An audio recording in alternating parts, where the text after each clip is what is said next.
Good morning ma'am. आज अपना जो बीए में सोसाइटी इन इंडिया पेपर है MD1 यानी कि भारत में समाज, उसका टॉपिक है समाज की प्रमुख विशेषताएं। ठीक है, समाज की प्रमुख विशेषताएं में हम देखेंगे कि नंबर 1 में आता है सामाजिक संबंध। तो अब ये सामाजिक संबंध हम किसको कहेंगे? तो सामाजिक संबंध में परिवार की बात करें तो परिवार में माता पिता भाई बहन है ना, और संयुक्त परिवार की बात करें तो संयुक्त परिवार में दादा दादी, चाचा चाची, मम्मी पापा, भाई बहन और उनके जो अपने कजिन हैं सारे, वो सभी एक सामाजिक संबंध के अंतर्गत ये तो आते ही आते हैं। लेकिन इसके साथ साथ यदि आप विद्यालय में पढ़ते हो, कॉलेज में पढ़ते हो, तो वहाँ पे स्टूडेंट टीचर्स संबंध भी रहते हैं है ना, और आपके साथ जो पढ़ते हैं सहपाठी, आपके साथ में जितने भी बच्चे पढ़ते हैं वो भी मित्र मंडली आपकी पूरी, वो भी एक सामाजिक संबंधों के अंतर्गत आती है। या हम जिन जिन लोगों को सहयोग करते हैं या जिनसे सहयोग लेते हैं वो भी हमारे सामाजिक संबंध के अंतर्गत आते हैं। तो इतनी चीज़ें यहाँ पे क्लियर होती है ना। फिर हम देखते हैं कि पारस्परिक निर्भरता क्या है। यदि हम समाज की प्रमुख विशेषताओं की बात करें तो यहाँ पे पारस्परिक निर्भरता क्या है?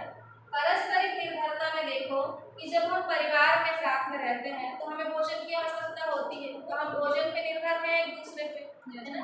और इसके साथ साथ भोजन है आपका, आप यदि अस्वस्थ हो जाते हो तो आपको हॉस्पिटल की जरूरत पड़ेगी, कभी कोई पैसों का लेन देन करना है, खाता खुलवाना है, या आपको जमा करना है, या आपको कोई आर्थिक सहायता की योजना करनी है, तो उसके लिए आपको बैंक काम में आते हैं।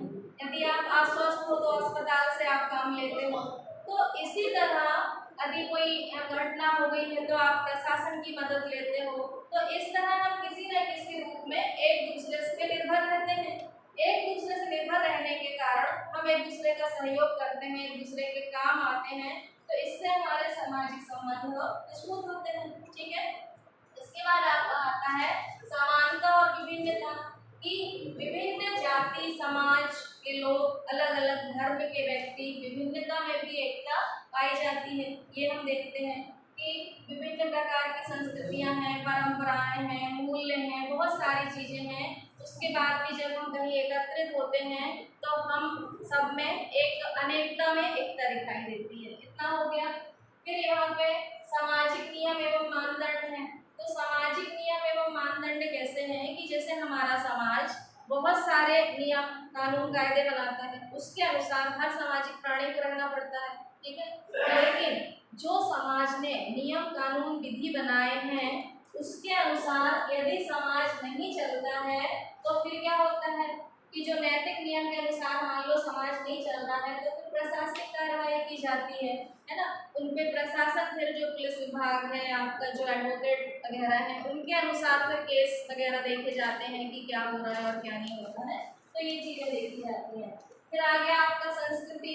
तो संस्कृति में आपको आपकी जो भाषा है, रहन सहन का स्तर है, आपकी जो कला है, आपके धर्म है, और ज्ञान, विश्वास, परंपराएं, मूल्य, ये सारी चीजें हमारी संस्कृति में आती है कि आपकी भाषा कैसी है, आपके रहन सहन का स्तर कैसा है, और आप में क्या क्या कलाएं हैं, आप किस धर्म से आते हो, और ज्ञान, विश्वास और समाज में जो मूल्य चलते हैं कि मूल्य 3 तरह के अधिकतर देखे जाते हैं कि अच्छा, बुरा और अच्छा और बुरा दोनों।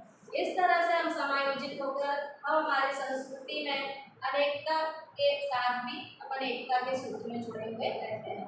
फिर हम इधर आते हैं नंबर 6 पे है सामाजिक संस्थान। तो सामाजिक संस्थाओं में परिवार आ गया अपना, शिक्षा, धर्म, अर्थव्यवस्था, शासन जैसी संस्थाएं हैं जो कि हमारी सामाजिक संस्थाओं के अंतर्गत आती हैं। इसके बाद परिवर्तनशीलता आ गई। तो हर समाज का नियम है या सभी ऑल ओवर पूरी दुनिया में ये नियम है कि परिवर्तन ही संसार का नियम है। परिवर्तन तो होगा किसी न किसी रूप में। अब परिवर्तनशीलता में देखो तो शिक्षा में परिवर्तन हो सकता है। पहले की शिक्षा कुछ और थी, आज की और गुणवत्तापूर्ण शिक्षा है। इसके बाद यहाँ आर्थिक परिवर्तन होते हैं।